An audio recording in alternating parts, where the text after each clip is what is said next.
The chain snapped in William Carter's hands, and the barn door blew open into darkness. A woman was on her knees inside, blood on her wrists, and a rich man stood over her with a gun. "You're free now," William said, and Victor Hale turned the barrel on him instead. Before we go any further, friends, if you believe a good man should never look away from a woman crying for help, subscribe to this channel and stay with me until the very end. And tell me in the comments what city you're watching from tonight so I can see just how far this story travels. William Carter heard it before he understood it. He was 2 miles out on the North Ridge, riding home slow, the way a tired man rides, letting his horse pick the path, while his own thoughts drifted somewhere behind him. The cattle were counted. The sun was gone. He wanted coffee and quiet and nothing else in the whole world. Then the sound reached him, and every muscle in his body went hard as iron. It wasn't an animal. He knew every animal sound this valley could make. The coyotes at dusk, the owls, the wind that came down off the mountains and cried like something dying. This was none of those. This was a woman, and she was screaming for her life. "Whoa," he said to the horse, but his voice came out wrong thin because his chest had already tightened. He pulled the reins and the horse stopped, and the two of them stood there in the falling dark, listening. For a long second, there was nothing. He almost let himself believe he'd imagined it. A man alone in the hills too long starts hearing things. That's what he told himself. That's what he wanted. Then it came again, sharper, closer to the edge of what a human throat can do, and underneath it, faint, a man's voice, low and mean, saying words William couldn't catch, but didn't need to catch. He knew that tone. He'd heard it in the war. It was the sound of a man who has decided he is allowed to do whatever he wants. William's heart began to pound. "No," he said out loud to no one. "No, no, no," because he knew where the sound was coming from. He knew, and he wished to God he didn't. The Whitmore Ranch, the abandoned barn on the eastern edge of it, that property he'd been steering clear of for the better part of a year.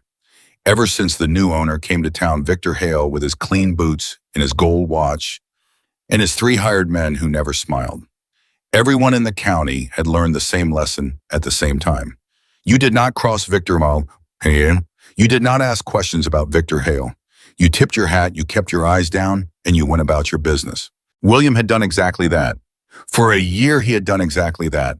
And now a woman was screaming from Hale's land, and William Carter had about 3 seconds to decide what kind of man he actually was. He didn't take 3 seconds. Ha! He drove his heels in, and the horse leapt forward, and the ground began to fly beneath them. His mind was screaming at him the whole way. "Turn around, this isn't your fight. You've got nothing, no gun on your hip tonight, no badge, no right. That man has killed people, everybody says so, and you're going to ride in there with your bare hands," but his hands never touched the reins to turn, because there was another voice in him, older and quieter, and a great deal harder to argue with. And that voice said only one thing. "She's somebody's daughter." The barn rose up out of the dark, big and gray and leaning, and William hauled the horse to a sliding stop and was off the saddle before the animal had finished moving. He hit the ground running. The scream came again, but changed now.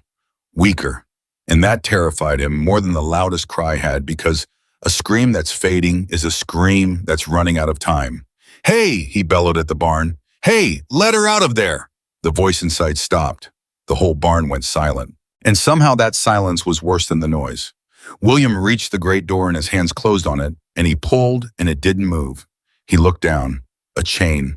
A heavy iron chain wrapped twice through the door handles and pulled tight with a lock the size of his fist hanging off the end of it. Locked from the outside. The realization went through him like cold water. Whoever was in there with that woman, they hadn't wandered in. They hadn't gotten trapped by accident. Someone had brought a chain out here on purpose. Someone had planned this. Someone had put her in there and locked the world out so no one could see what he intended to do. "Please," came a voice from inside, cracked, exhausted, barely holding together. "Please, whoever that is, please." "I'm here," William called through the wood.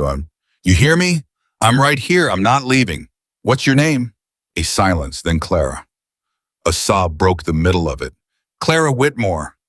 Whitmore, the name hit him, and he didn't have time to understand why it mattered, only that it did. "Clara, listen to me. I'm going to get you out. I need you to get back from the door all the way back. You understand me? Get behind something." "He's got a gun." "I know he does. Get back." And then the man's voice at last clear and cold and unhurried, drifting through the boards from somewhere deeper in the barn. Whoever you are out there, Victor Hale said, you are making the single worst mistake of your life. William's jaw tightened. That's so. Do you know whose land you're standing on? I know exactly whose land I'm standing on. William was already yanking at the chain, testing it, feeling for weakness. And I know it don't give you the right to lock a woman in a barn. A soft laugh, patient, the laugh of a man who has never once been told no and meant it.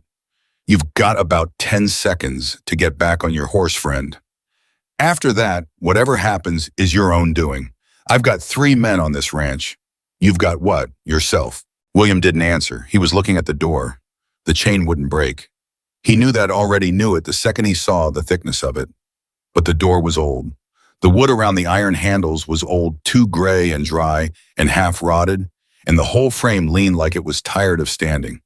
He put his shoulder against it hard and felt it give just a little. A groan of old wood, a shift. Not the chain, the door. If he couldn't break the metal, he'd break the thing the metal was bolted to. Clara, he shouted, you back away from this door yet? Yes, I'm back. Good, stay there.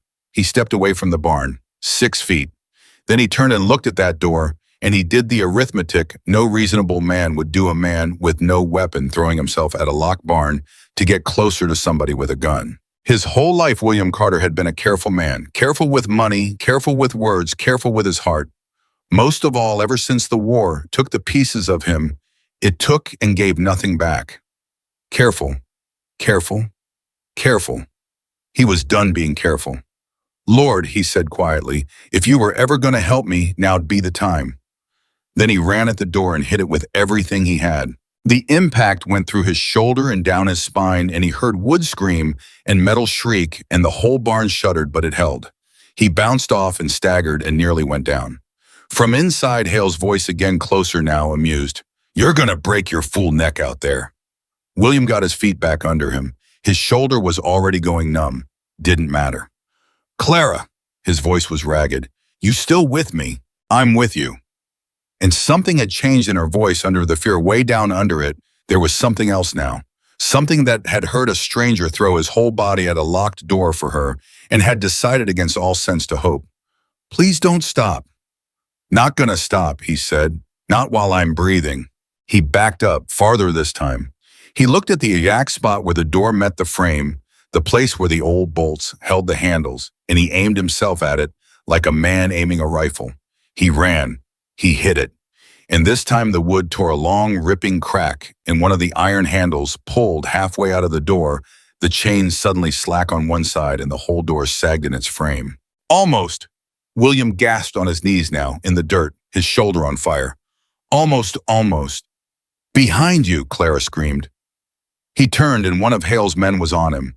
The man came out of the dark at the corner of the barn, a big shape, a raised arm, and William barely got a hand up before the blow caught him across the side of the head and knocked him flat. Stars, the taste of dirt, the whole world tilting. Get up, the old voice said. Get up, or she dies. He rolled as the boot came down where his head had been. He caught the man's leg and pulled, and the two of them went down together in the dust, grappling, and William, who had not raised his hand in anger since the war, who had promised himself he never would again, felt all of that promise burn away in an instant because there was a woman behind that door, and this man stood between them. He got a knee free and drove it up, and the man grunted and loosened, and William got on top of him and hit him once, twice hard and clean, and the man went still. He didn't wait to see if he'd get up. He scrambled off him, chest-heaving blood running warm down the side of his face, and he threw himself back at the barn door. It was half broken already. He grabbed the loosened handle, the one hanging by its last bolt, and he braced a foot against the frame, and he pulled and pulled, roaring with the effort, every tendon in his back and arms standing out like ropes, and the bolt tore free, and the handle came off in his hands, and the chain slithered down through the wood and hit the ground. The door swung open into darkness. For 1 second, William couldn't see anything. Then his eyes found her. Clara Whitmore was pressed into the far corner of the barn, on the ground, one arm thrown up to shield her face, and even in the last gray light, he could see the blood on her wrists where a rope had cut her, could see her dress torn at the shoulder, could see how her whole body was shaking. And standing between them turned now gun coming up, his face a mask of pure disbelief that anyone in this county had dared, was Victor Hale. William didn't move toward him. He couldn't. The gun was already halfway up. So he did the only thing left. He spoke to her. Clara. His voice came out steadier than he had any right to expect. You're free now. The gun swung toward William. You, Hale breathed, have no idea what you've just done. Maybe not. William's eyes never left the man's face. But she's coming him out of here. That much I know. She's not going anywhere. Hale's thumb drew back the hammer, a small dry click that seemed to fill the whole barn. And neither I'm afraid are you. It's a shame. You seem like a capable man. This county could always use capable men, but you had to go and hear something you shouldn't have. Hear what? William took a slow half step to the side, drawing the gun away from Clara, putting his own body between her and the barrel without ever seeming to. What did I hear? A rich man doing his own dirty work at night, chained in a barn where nobody could see. What's got you so scared? Hale, that you do that yourself instead of paying one of your boys to do it. Something flickered in Hale's eyes. William had guessed at something and hit it, and he saw that he'd hit it. You think this is about a woman? Hale said softly. It isn't. No. The gun didn't waver. It's about something under this ground worth more than every soul in this valley put together. And she, a small jerk of his chin toward Clara, is the only living person that's standing between me and it. So you'll forgive me if I don't feel especially sentimental about her tonight. Behind William, low and hoarse, Clara spoke. He killed my father. The words landed in the barn like a stone in still water. Hale's jaw tightened. Your father died of his heart. His heart was fine. Claire was pulling herself up now, using the wall, her legs unsteady, but her voice getting stronger with every word the way a fire gets stronger. His heart was fine until you came, and you know it, and I have the papers to prove it. That's why I'm in this barn, isn't it? Not because you're angry, because you're afraid of what I found. For the first time, Victor Hale looked like a man who was not entirely in control of the room. And William filed that away, that flicker, that fear, because a frightened man makes mistakes, and William was going to need him to make one. Papers, Hale repeated. His voice had gone very quiet, and quiet was worse than loud on this man. Where are these papers, Clara? Somewhere you'll never find them. That's a lie. If you had them safe, you'd have gone to the sheriff. Not come sneaking back to your father's study in the dark like a thief. You don't have them yet. You were looking for them. He smiled, and it was terrible. Which means I was right to come tonight. I nearly let you find them for me. William watched all of this and understood a great deal of it, and understood the most important part with perfect clarity. The moment Hale decided Clara had already told everything she knew, he would pull the trigger. On both of them. He couldn't let the conversation reach that moment. Sheriff Dawes, William said suddenly, already knows I rode out this way. Hale's eyes cut to him. Does he? Told him myself, past his place on the road. It was a lie, clean and smooth, and William delivered it the way he'd once delivered orders under fire, with a flatness that made it sound like the dullest fact in the world. Told him I heard there might be trouble on the Whitmore land. He said he'd ride out behind me if I didn't come back through by full dark. William tilted his head toward the black square of the open door. It's full dark, Hale. He watched the man's mind work. Watched him weigh it. Is he lying? Can I afford to find out you're bluffing, Hale said.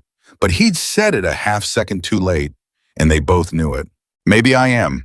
William took another slow step, this one toward Clara, not away from her, closing the distance, so that when the moment came, and it was coming, he could get a hand on her and get her low. But you fired that gun in this barn tonight, and a lawman's already on the road, and you got a man laying unconscious in your yard who's going to wake up and remember exactly whose orders he was following you. Sure, you want to add 2 bodies to the pile before you know for certain. The gun trembled. Just slightly. The first time it had. Here's what I think, William went on, and he kept his voice low and even, the way you gentle a spooked horse, because that's what Hale was right now, a big, dangerous animal deciding whether to bolt or to charge. I think you're a man who's used to buying his way out of things. And I think a dead cowboy and a dead heiress on your land is the one thing all your money can't buy you out of. You kill us, you don't get the ranch, you get a rope. For a long, long moment, no one in the barn breathed. Then from somewhere far off across the dark prairie, a sound drifted in through the broken door. Hoofbeats. They were faint, and they might have been anything: a loose horse, a neighbor, a trick of the wind. William didn't know whose they were, but Victor Hale didn't know either. And William saw the exact instant the doubt won. "This isn't over," Hale said. He was backing toward the far side of the barn now, toward another door, the gun still up, but his eyes on the sound. "Sean, you hear me, Clara? Whatever you found, wherever you've hidden it, I will find it. This land is mine. It was always going to be mine." "It was never yours," Clara said. Hale's face twisted. For one heartbeat, William was sure he'd fire anyway out of pure spite, and William started to move. But the hoofbeats grew louder, and Hale turned and vanished through the far door into the dark. And a moment later, they heard a horse thunder away into the night. And then it was just the two of them in the ruined barn, in the silence after. William got to Clara before her knees gave out. He caught her, and she sagged against him, all the strength that had carried her through those last minutes draining out at once. And he lowered her gently to sit against the wall. "I've got you," he said. "I've got you. You're all right. He's gone." "He's not gone." She was crying now, finally, the way a person cries when the danger passes, and the body remembers it was afraid. "He's never gone. You don't understand. He owns everyone. The bank, half the sheriff's deputies, the men at the assay office. He'll come back with all of them and he'll say, 'I attacked him.' He'll say, 'You did.' Clara." William took her by the shoulders, careful of the torn place, and made her look at him. "Look at me. What's your name?" She blinked at him. You know my name. I want to hear you say it. Steady, slow. Who are you, Tarim?" "Clara. Clara Whitmore." "And whose land is this?" Her eyes changed. Something came back into them. "Mine. My father's. Mine." "That's right," he nodded. "That's exactly right. Now hold on to that, because that's the truth, and the truth is the one thing that man can't buy, all right?" She stared at him. This stranger, this bleeding stranger who had torn a chained door off its hinges with his bare hands for a woman he'd never met. And something in her face broke open, and it was gratitude, and it was disbelief, and it was the first fragile beginning of trust. "Who are you?" she whispered. "Name's William. William Carter. I ranch a little spread on the far side of the ridge." He almost smiled. "Heard you haltering from 2 miles off." 2 miles? She laughed, a small, cracked, broken sound that was half a sob. "You came 2 miles. I'd have come 10.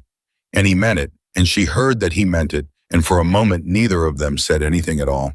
Then William became aware of the blood on her wrists again, and the torn dress and the cold coming into the barn, now that the sun was fully down, and his careful, practical nature, the part of him the war hadn't killed, took back over. "We can't stay here," he said, helping her up. "That man out cold in the yard's gonna wake, and Hale's gonna go get his people. And when he comes back, I don't want either of us standing in this barn to meet him. You able to ride? I can ride.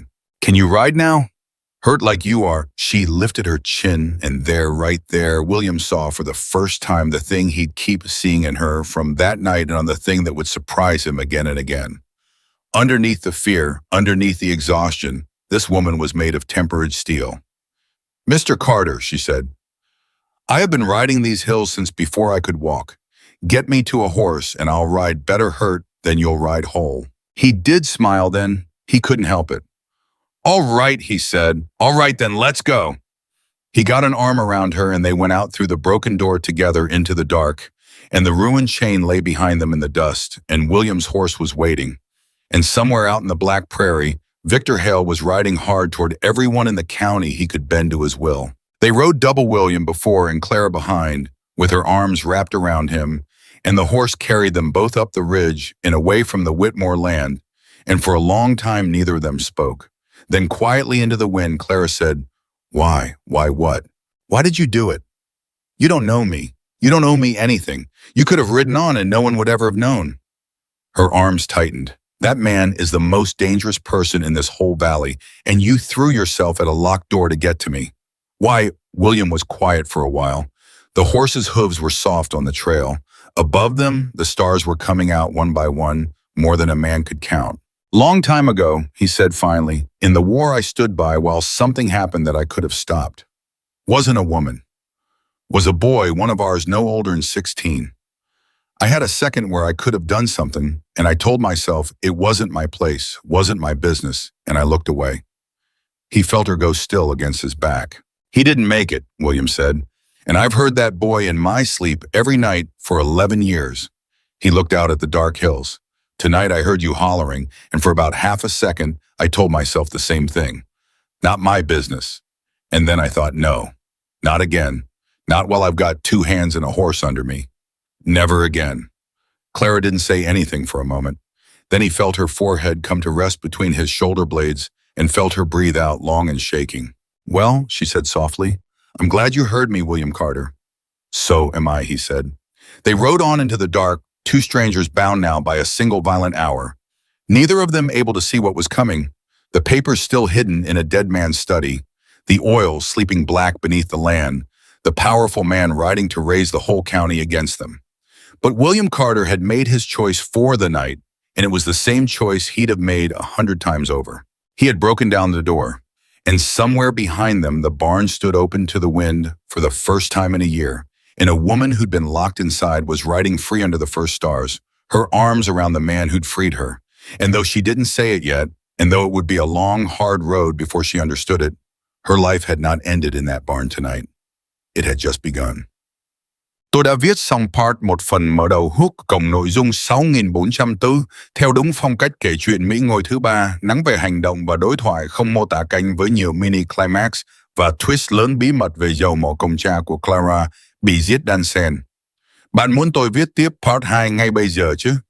Nếu muốn tôi có thể giữ nguyên độ dài 6.000 đến 6.800 từ và cùng nhịp điệu kịch tính này cho các phần còn lại. The fire had burned down to coals by the time Clara stopped shaking. William had brought her into his small ranch house an hour before dawn, half carrying her through the door, and now she sat wrapped in one of his wool blankets, while he worked at her wrists with a strip of clean cloth and a basin of warm water. She watched his hands. They were steady. She'd have thought a man who tore doors off their hinges would have rough hands, careless hands, but he cleaned the rope burns on her skin like he was afraid of hurting her. You've done this before, she said. Cleaned a wound? He didn't look up. War taught me a few things worth keeping. Wasn't many, that was one. Hold still, she said, because his own hand had started to shake just slightly and she'd caught it. You're bleeding worse than I am. There was a cut over his ear where Hale's man had struck him, crusted dark now, and a swelling along his cheekbone that would be purple by noon. He hadn't touched it, hadn't mentioned it. She reached up and turned his face toward the lamp before he could stop her, and he let her, which surprised them both. That needs cleaning too, she said. It'll keep. It won't. She took the cloth from his hands. Sit down, Mr. Carter. You've done your part. Let me do mine. He looked at her for a moment, this woman he'd pulled out of a locked barn 6 hours before, and something in his chest loosened that had been clenched for a very long time. Then he sat down on the low stool by the fire and let her clean the blood off his face, and neither of them said anything for a while. And the strange thing, the thing William kept turning over afterward, was how easy the quiet was. Like they'd done it before, like they'd known each other years instead of hours. Tell me the rest of it, he said finally. All of it. Not the pieces you shouted at him in the barn, the whole thing. If I'm going to help you, I need to know what I'm standing in front of. Clara's hands went still on his cheek. You already helped me, she said. You don't owe me anything more. You could take me to the next town over come morning, put me on a coach and be shed of the whole business. Nobody would blame you. Hale wouldn't even come after you. That what you want? No. The word came out fast before she could dress it up. She sat back, embarrassed by her own honesty. No, but I won't ask a man to die for me. I've had enough people die for me. Who died for you? And there it was, the crack in her, the one behind all the steel. He saw her decide whether to close it back up or open it the rest of the way. She opened it. My father, she said, Elias Whitmore. He died 3 months ago, and every person in that valley will tell you it was his heart, and every person in that valley is either a liar or a fool. She pulled the blanket tighter. He was 61 and strong as a mule. He rode the fence line the morning of the day he died. Then Victor Hale came to the house to talk business, and by nightfall my father was dead on his study floor, and Hale was the one who rode into town to fetch the doctor, and the doctor who owes Hale money. Everyone knows he owes Hale money. signed the paper that said heart failure, and never once looked close. William's jaw tightened. Was there a mark on him, bruising anything? I don't know. Her voice broke on it. I don't know because I wasn't there. I was in Cheyenne. I'd gone to the city. I hated the ranch, then you understand, I couldn't wait to leave it. I thought I was too good for a life spent chasing cattle in the mud. She laughed, but there was no laughter in it. God forgive me.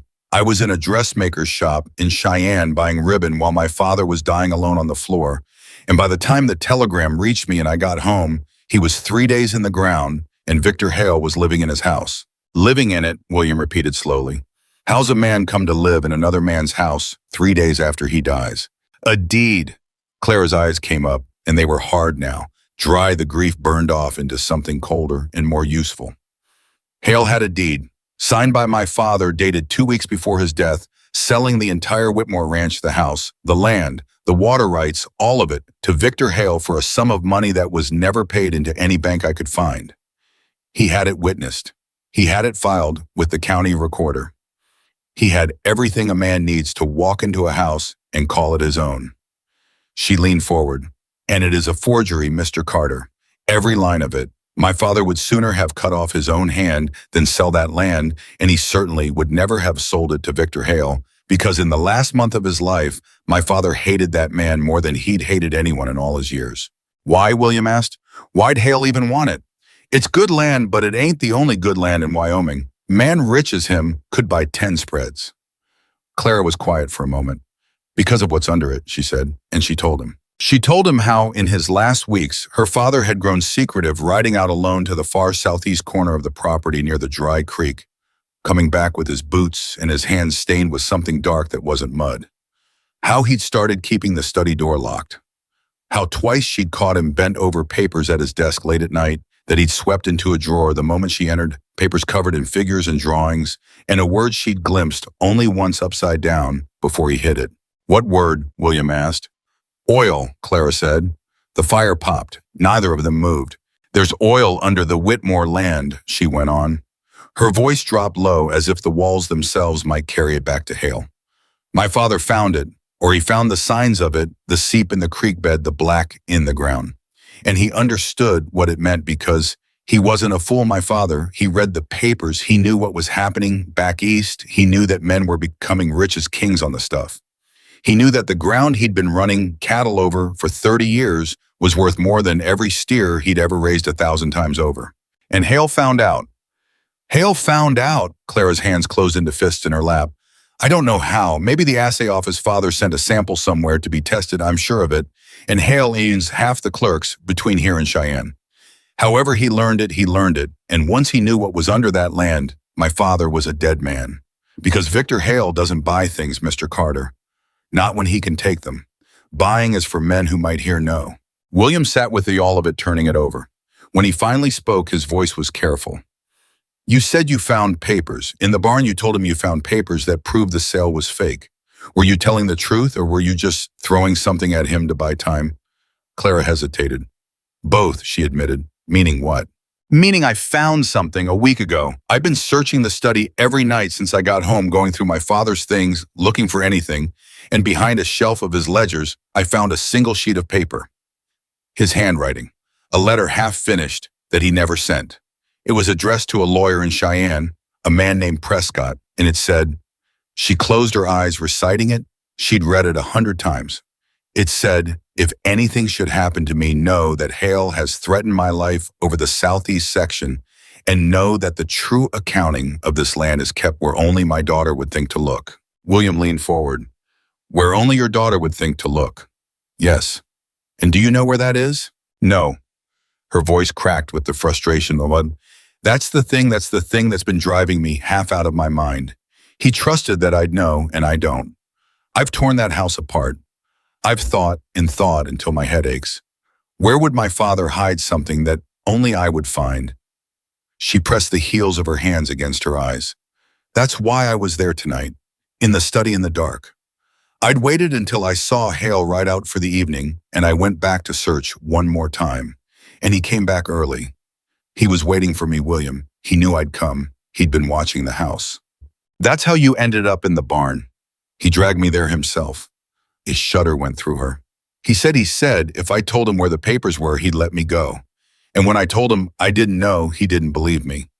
He thought I was protecting them. He chained the door, and he told me he had all night and that a woman alone in a barn miles from anywhere could scream herself hoarse, and no living soul would ever hear. She looked up at William, and her eyes were wet and fierce all at once.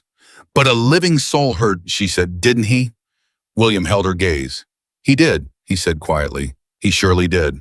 For a moment, the whole weight of the thing sat between them, and then William stood because he was a man who thought better on his feet, and he crossed to the window and looked out at the graying sky. Dawn was coming, and with the dawn he knew would come Victor Hale, not alone this time, not sneaking, but out in the open with the law bent behind him like a hired mule. Here's where we are, William said, thinking out loud. That man you saw me knock cold in the yard, he's awake by now, and he's told Hale everything. My name, most likely. Somebody in town knows my face, knows my spread. So Hale knows exactly who took you and where you might have gone. First thing he'll do is go to Sheriff Dawes and swear out a story. You said Hale owns some of the deputies. Half of them. But not Dawes himself. Clara paused. No, not Dawes. My father trusted Dawes, but Dawes is one man against a rich one, and one honest deputy in a county of bought ones doesn't count for much when the money starts talking. Maybe not. William turned from the window. But one honest lawman's worth 10 crooked ones if you can get to him first. If we can get to Dawes before Hale does, and put the true story in his ear before the false one, he'll never believe it. Why would he? Hale will say, you broke onto his land, assaulted his man, and carried off a woman. That's the story. And it'll have witnesses because Hale's men will swear to anything he pays them to swear to. Clara shook her head. You don't understand how deep it goes. If we ride into town telling people Victor Hale killed Elias Whitmore and forged a deed and locked me in a barn, do you know what happens? They lock us up. They say the grief drove me mad, and you're the drifter who took advantage of it. William was quiet. Then we don't ride into town with a story, he said slowly. We ride into town with proof. Clara looked at him. The papers, she said. The papers. He came back and crouched down in front of her, so they were eye to eye. You said your father hid the true accounting somewhere, only you'd think to look. Somewhere in that house. Well, Hale's had that house 3 months, and he hasn't found it, and he's a man who'd have torn up every floorboard by now. Which means it's hidden good, and it's hidden somewhere he'd never think of, and you would. He took a breath. So we go get it. We go back to the Whitmore Ranch, we get to that hiding place before Hale figures it out, and we walk into Sheriff Dawes' office with the one thing Victor Hale can't buy his way past the truth in black and white. Clara stared at him like he'd lost his mind. Go back, she breathed. You want to go back to the very place we just William, he's there. Or he will be. He'll have men all over that ranch by dawn. Walking back there is the last thing he'd expect, William finished. He thinks you ran. He thinks you're halfway to Cheyenne by now, or hiding under my roof shaking. He does not think you're fool enough to come back to his own front porch, which is exactly why it's the one move he won't have covered. She kept staring at him. And slowly he watched it happen. The fear in her face gave way to something else. Calculation. She was doing the arithmetic same as he had and coming to the same terrible sum. You're right, she said, almost angry that he was. God help me, you're right. I usually am, he said, and the smallest ghost of a smile touched her mouth, the first one he'd seen from her, and it did something to him he wasn't ready to look at yet. But we can't just walk in, she said, all business now, the steel back in her. If there are men there, we need to know how many and where. And we need to reach the study, and I need time. I don't even know where in that house the hiding place is, William. I still haven't figured out my father's riddle, where only my daughter would look. I could stand in that study for an hour and not know where to put my hands. Then we best figure it out before we get there. William stood and pulled his chair around and sat down across from her, close elbows on his knees. So let's figure it out. You're the daughter. Think like the daughter. Your father's got a secret he wants to keep from every soul on earth except you. Where's the one place in that whole house that's yours and nobody else's? Someplace a grown man like Hale would walk right past 1,000 times because it means nothing to him, but means everything to you. Claire opened her mouth, closed it, frowned. I don't, she started and then stopped. Something moved behind her eyes. What? William said. What is it? When I was small, she said slowly, my mother died when I was 6. And after she died, my father he didn't know what to do with a little girl. He was a rough man. He'd never raised anything but cattle. But there was one thing he did. Every night, no matter how tired, no matter what had happened on that ranch, he'd come to my room and he'd sit on the edge of my bed, and there was a loose board in the floor there right by the bed that squeaked, and her voice caught. He used to lift it up and he'd have hidden something under it. A piece of candy, a ribbon, a little carved animal he'd whittled. Every night, it was our game. He called it. She stopped. He called it what? William said softly. He called it the treasure box. Tears stood in her eyes, but she was smiling through them, a terrible aching smile. Let's see what treasure the box has tonight, Clara Bird. Nobody knew about it. Nobody in the whole world. My mother was dead, we had no other family, and it was just ours. Just his and mine. The room had gone very still. Clara, William said, where's that room? It's mine. She was already on her feet, the blanket falling away. It's my old bedroom at the end of the upstairs hall. Hale's using the whole house, but a man like that wouldn't sleep in a child's little room. He'd take the big one, my father's. My room would be sitting there empty. And that board, her hands came up to her mouth. Only my daughter would think to look. Oh, William, it's under the board, the treasure box. He put it back. After all these years, he put the real treasure in the one place on earth that only I would ever. Then that's where we're going, William said, standing. Right now, before it's full light and before Hale's got his men fanned out. We ride hard, we go quiet, we get into that house through whatever way you know. It best we lift that board and we get out.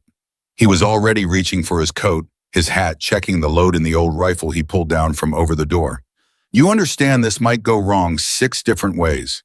You understand there's men there who'd shoot us both and Hale'd pay off the questions after. I understand. You still want to go? Clara Whitmore pulled the blanket off her shoulders and stood in his firelit kitchen with her wrists still raw and her dress still torn, and she looked more alive than she had all night. That's my father's whole life under that floorboard, she said. That's the truth of what that man did to him.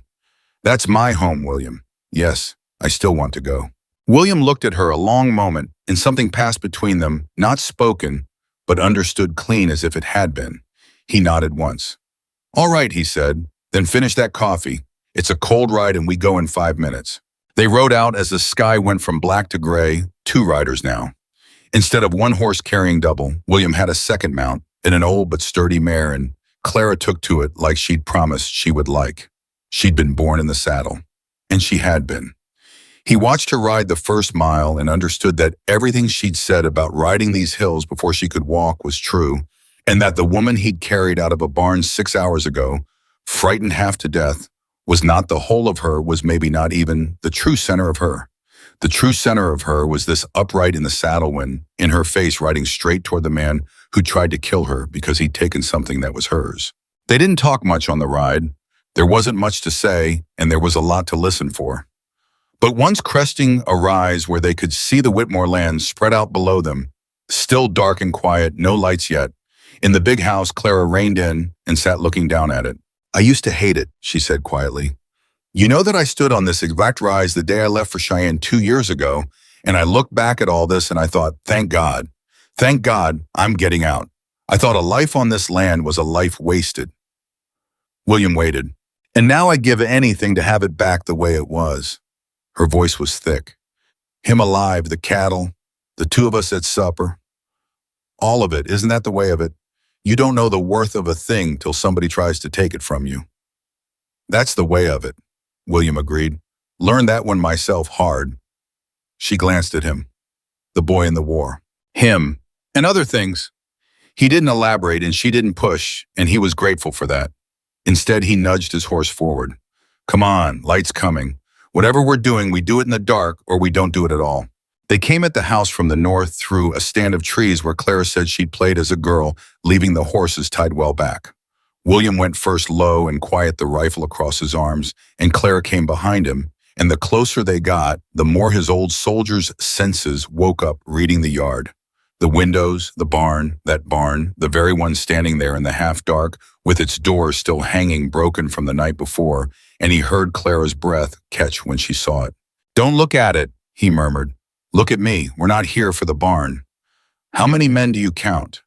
"None yet, but that don't mean none." He nodded toward the bunkhouse off to the side, dark and still. Could be sleeping. Could be Hale took them all to town with him to swear out his story. We won't know till we're in. He turned to her. "Which window?" "The kitchen. The latch never caught. Right, my father meant to fix it for years and never did. If nobody's changed it, then that's our way. You get us to it. From here on you lead, I'll cover." And so it was Clara who led him now across the yard she'd grown up in, crouched low, her heart going so hard she was sure the whole ranch could hear it. She reached the kitchen window and worked her fingers under the frame and lifted, and the latch had never caught.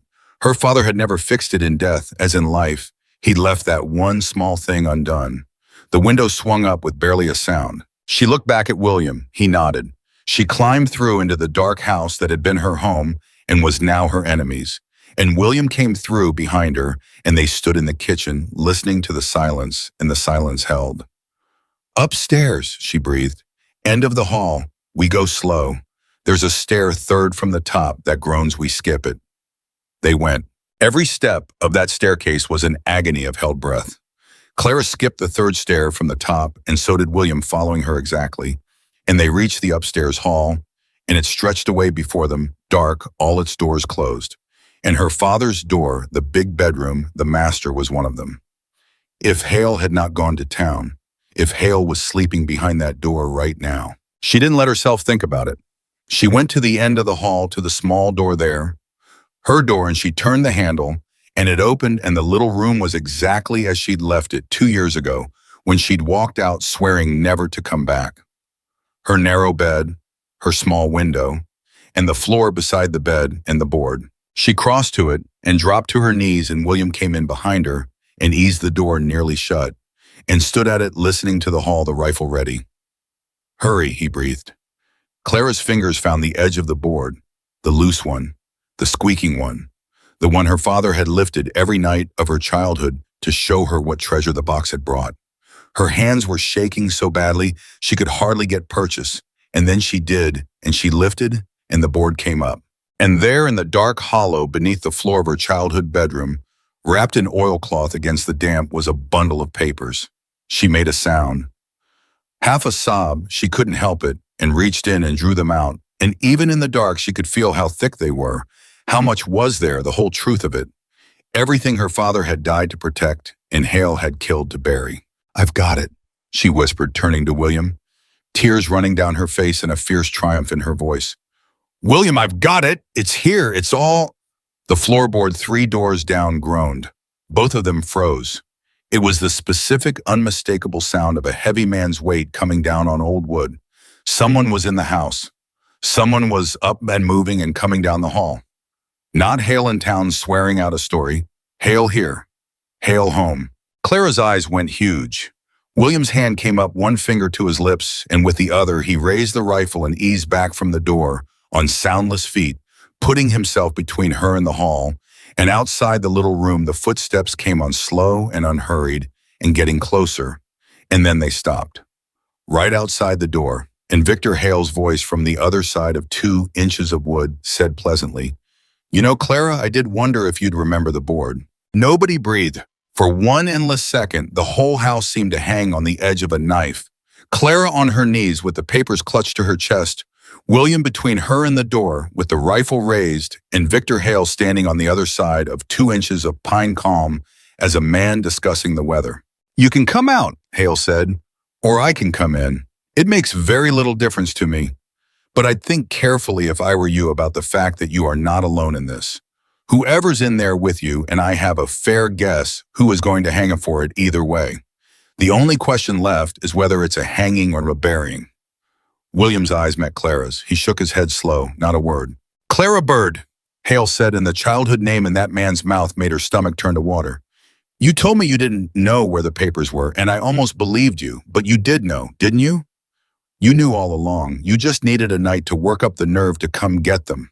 A pause. I'll admit I didn't expect you to bring help.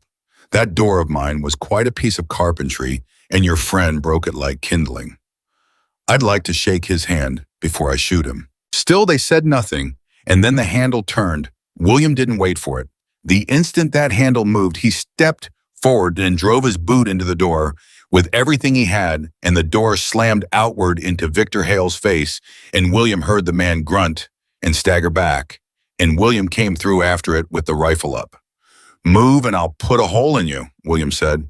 I mean it. Back up. Hands where I can see 'em. Hale had a hand to his nose, blood running between his fingers, but his eyes over the top of that hand were not afraid. They were interested.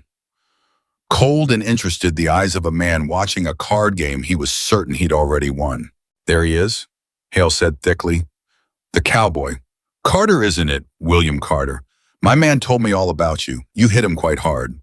He took his hand from his face and looked at the blood on it, unbothered. You seem to make a habit of hitting my people, Mr. Carter. Back up, William said again. Down the hall, go. Or what, you'll shoot me?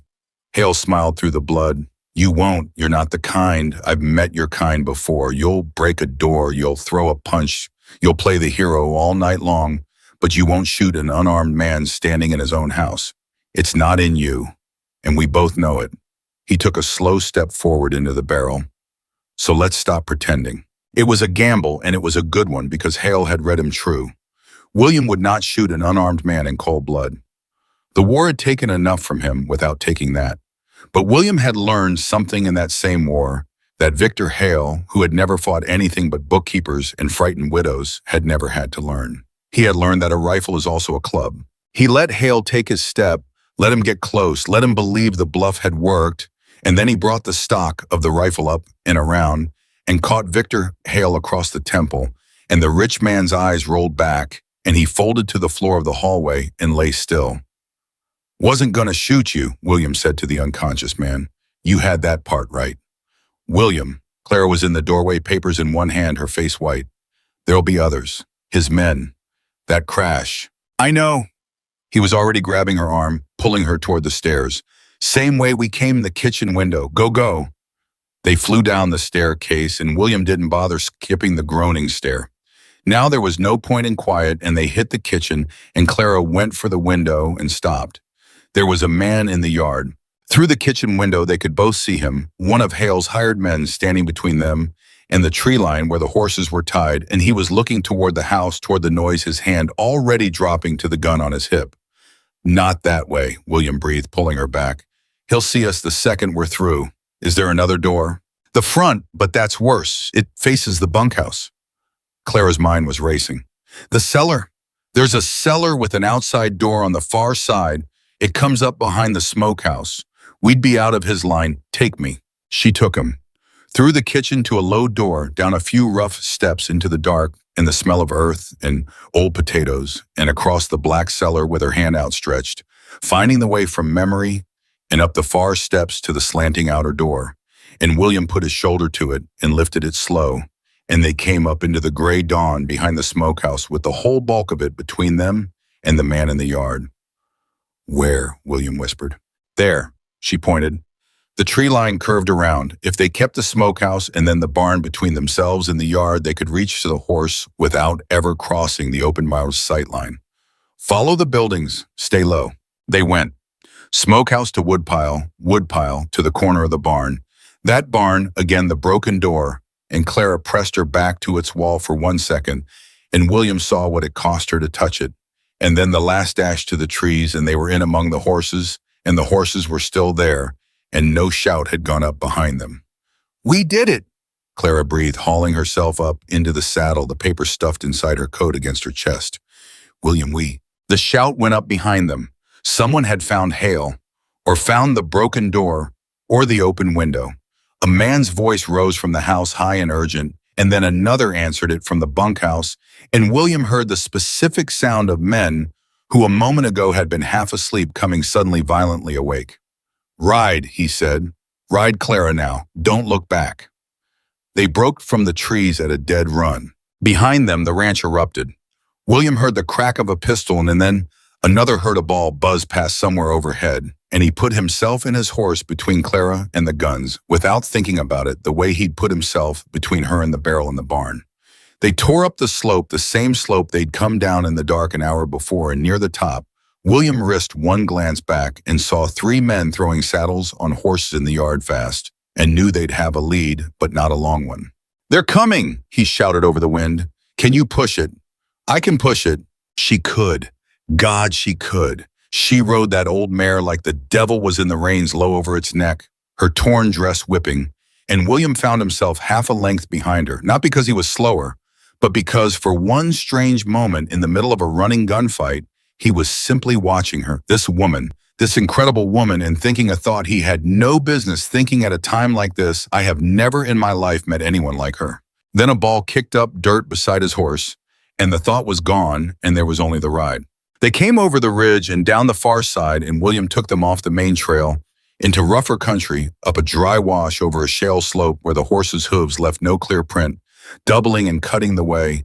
A hunted man learns to move, and it worked, or it worked enough, because after 20 hard minutes, the sounds of pursuit fell behind and then away, and William held up a hand, and they slowed and finally stopped in a hollow between two hills where they could see anyone coming a long way off. Both horses were blowing. Both riders were shaking. Clara pressed a hand to her chest, to the papers under her coat, as if to make sure they were still real. "I've got them," she said. Her voice was wondering, disbelieving. "William, I've got them, after 3 months, after everything." She looked at him, and she was laughing and crying at the same time. "We did it." "Not yet, we didn't," William said, but he was smiling too, he couldn't help it. "Getting them was half. Now we got to get them somewhere they count." He looked at the sun just clearing the hills. "Sheriff Dawes, you said he's honest. You said your father trusted him." "He is, he did." "Then that's where we ride. Straight to Dawes before Hale gets his story together, before he can send word ahead." William turned his horse. "How far to town?" 2 hours, maybe less if we push." "Then we push."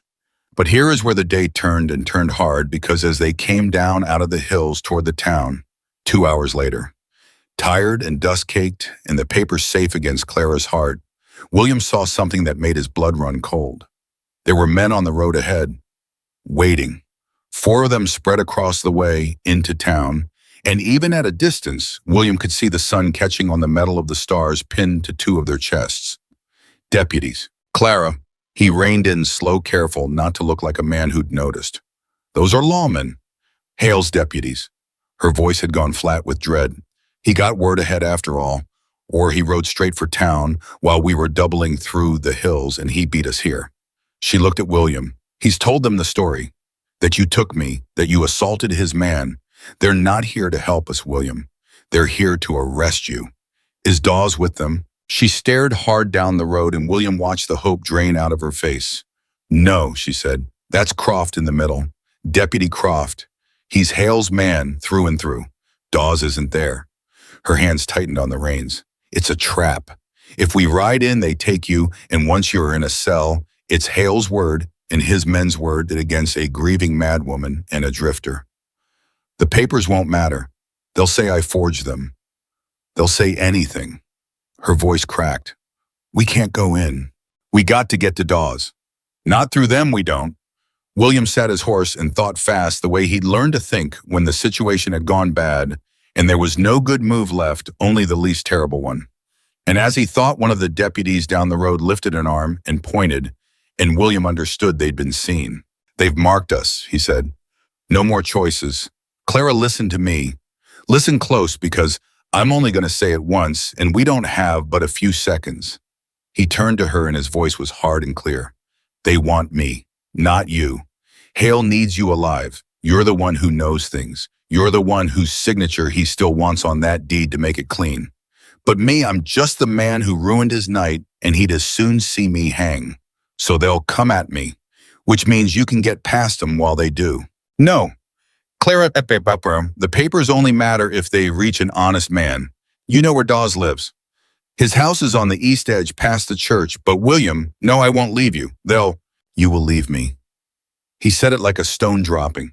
"You'll ride for Dawes' house, and you'll put those papers in his hands, and you'll tell him everything, and you will not look back. Do you hear me? That's the whole game, Clara.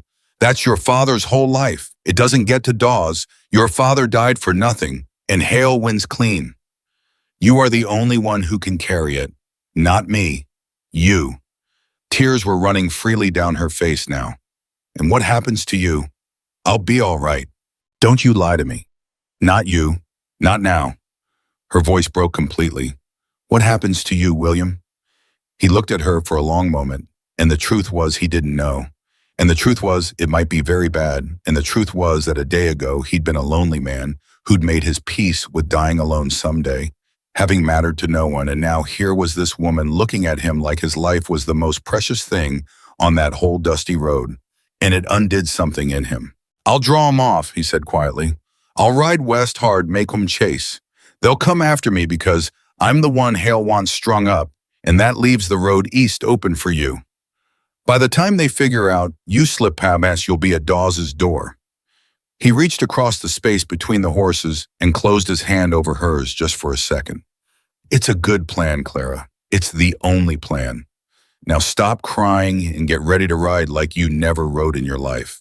She looked down at his hand on hers. Then she turned her hand over and gripped his back hard, fierce. You come find me, she said. After, you hear me, William Carter? Whatever happens down there, you get free and you come find me. Because I have spent 3 months alone with this, and I am not. Her voice shook. I am not going to lose the one person who came when I screamed. Do you understand me? Something moved through William's chest that he had no name for or had a name for and wasn't ready to say. I'll come find you, he said. That's a promise. Now, down the road, the 4 deputies started forward. Now, William said, go left when I go right. Go, Clara, go. He wheeled his horse and drove his heels in and shot away to the west with a yell. And just as he'd said, just as he'd known, the deputies broke toward him, all 4, because the drifter was the prize, because the drifter was the one who'd made Victor Hale bleed. And in the confusion of it, in the 2 or 3 seconds, while every one of them turned to follow William Carter, Clara Whitmore put her heels to the old mare and flew east, low and fast, around the far side of a barn at the edge of town, and gone before any of them thought to look for her. It worked. God help them both, it worked. William led the 4 of them on a chase through the western scrub, and he was a better rider than any of them. And he knew the country, and they did not, and he used every trick he'd used that morning, and a few more besides. And though they fired at him, and though one ball tore through his coat sleeve and burned a line across his arm, they never brought him down. And after 1.5 miles of hard riding, he lost them in a maze of dry gullies and doubled back through a creek bed and came up quiet 1/4 mile from the east edge of town. And Clara reached the little house past the church, the house that belonged to Sheriff Dawes, and she half fell off the mare and pounded on the door with both fists. And when the big graying lawman opened it in his shirt sleeves, with his coffee still in his hand and his mouth already opening to ask what in the world, she thrust the oilcloth bundle at him, and the words came out of her all in a flood. Everything 3 months of it, her father in the deed and the oil in the barn, and the man who'd come when she screamed, and Dawes, who had known Elias Whitmore 30 years, who had never once believed the story about the heart, who had been quietly, helplessly furious for 3 months and unable to prove a thing. Dawes set down his coffee very slowly and took the papers and unwrapped the oilcloth with hands that were not quite steady and began to read. And as he read, his face changed. Clara watched it change, watched the doubt go and the caution go, and something else come up in its place, something she hadn't seen on a single face in that whole county in 3 months. Belief. Miss Whitmore, Dawes said quietly, not looking up from the pages. Where did you get these?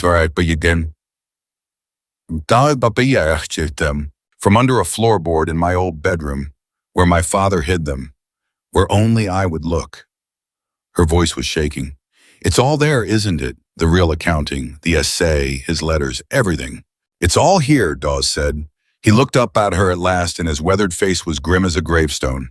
The assay report on the southeast section.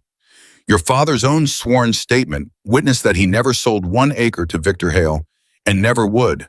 A letter from a lawyer named Prescott in Cheyenne confirming your father came to him afraid for his life. He drew a slow breath. And the deed, Miss Whitmore. Hale's deed. Your father's signature on it.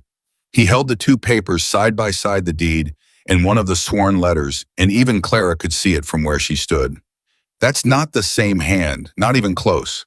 Whoever forged this never even saw your father write his name. It's a fake, and it's a bad fake, and any judge in the territory will see it in 10 seconds. Clara's knees nearly gave. 3 months. 3 months of no one believing her of being the mad, grieving girl of Victor Hale sleeping in her father's house. And now, at last, in the space of 2 minutes, a man was standing in front of her, holding the truth in his hands and calling it the truth. Then arrest him, she said. Sheriff, you have to. He's got men on the road right now. They're chasing William, the man who saved me. They'll kill him. William. Dawes' eyes narrowed. The one they came in swearing out a warrant on an hour ago, Carter off the West Ridge.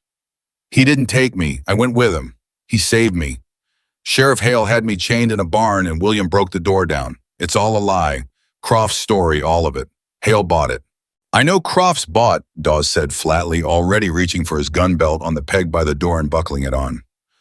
I've known it a year and couldn't do a thing about it.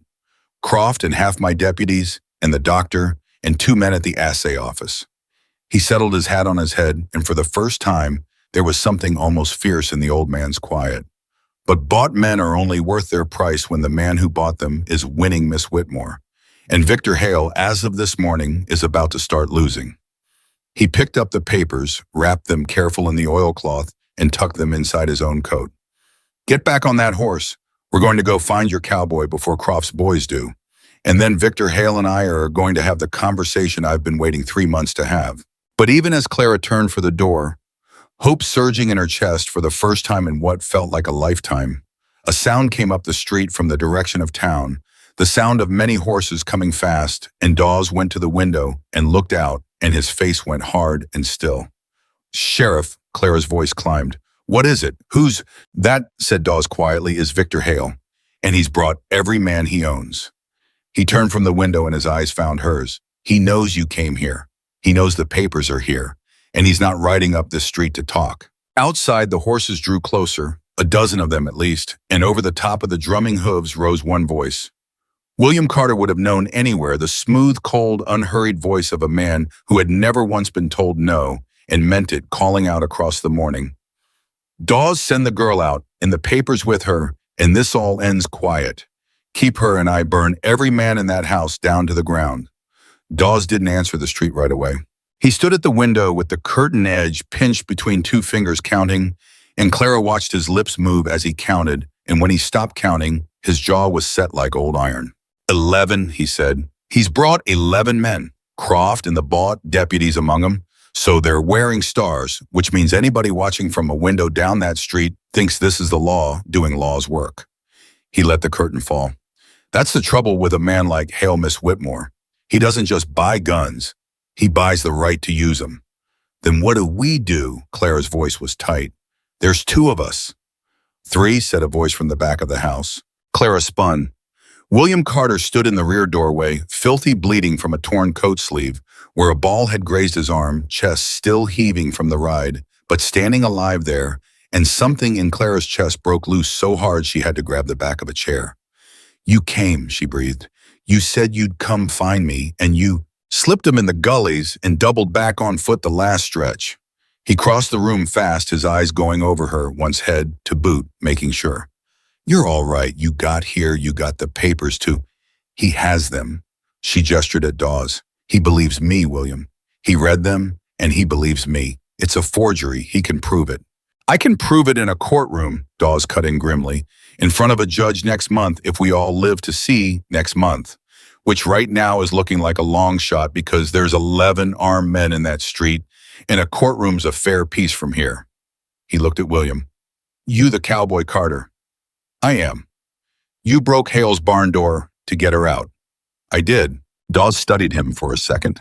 The blood, the torn sleeve, the steadiness under all the exhaustion, and something in the old lawman's face settled like a man who's been looking for one honest thing in a dishonest county and has finally found it.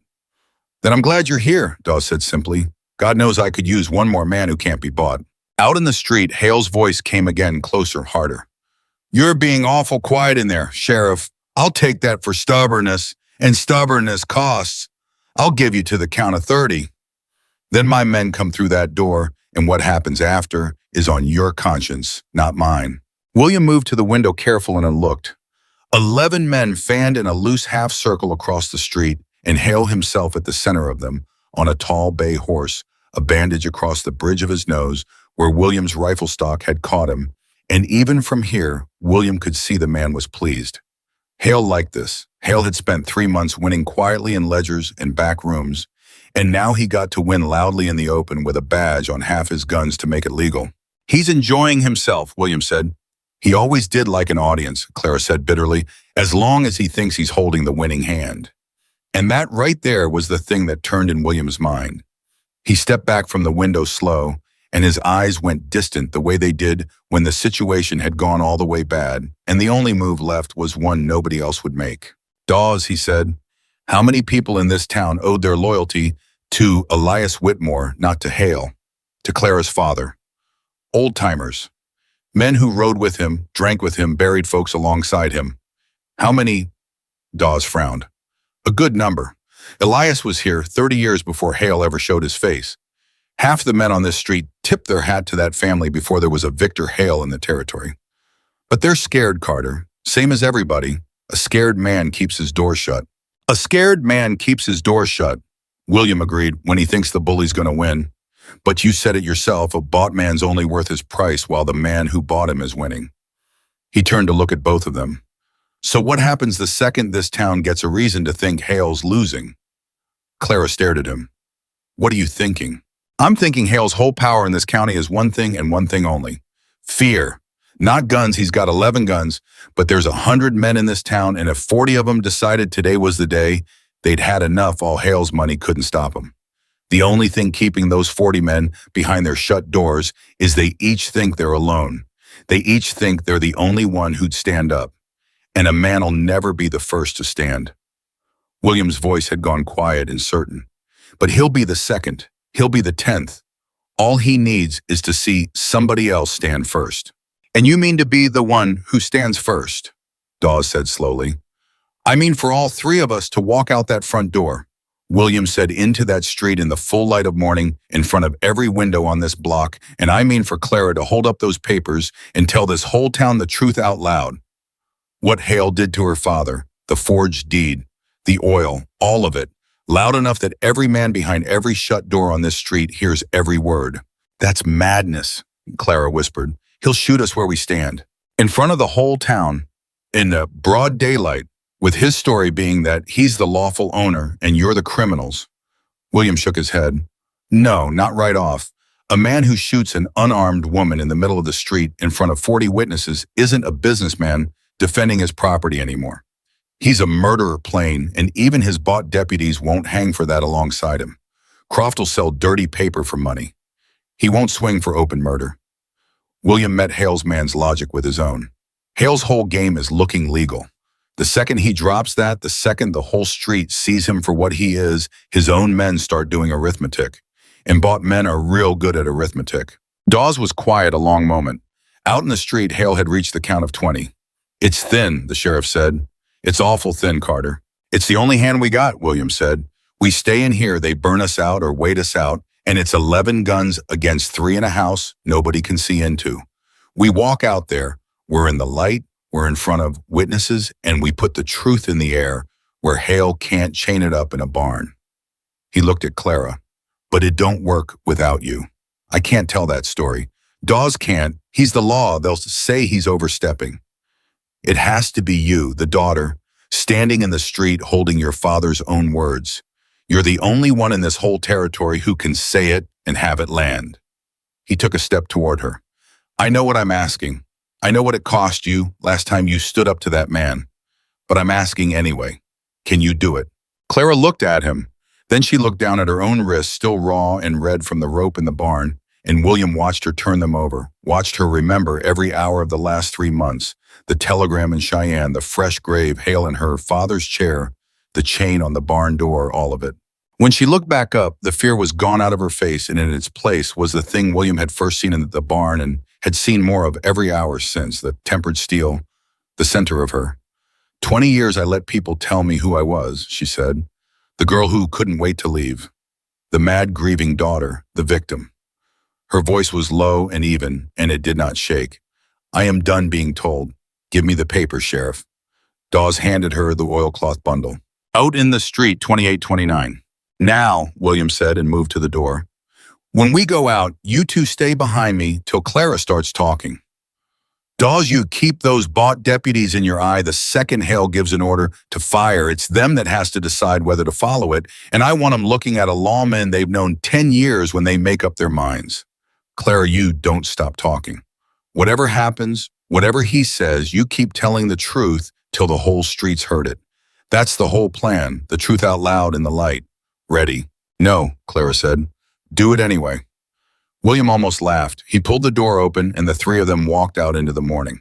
Hale had reached 30, and his mouth was still open on the last of it when the door swung wide and they came out, and William saw the flicker of surprise cross the man's face because whatever Victor Hale had expected, it was not this.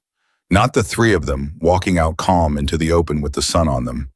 His hand, which had been half raised to signal his men forward, hung in the air. Well, Hale recovered smooth as ever.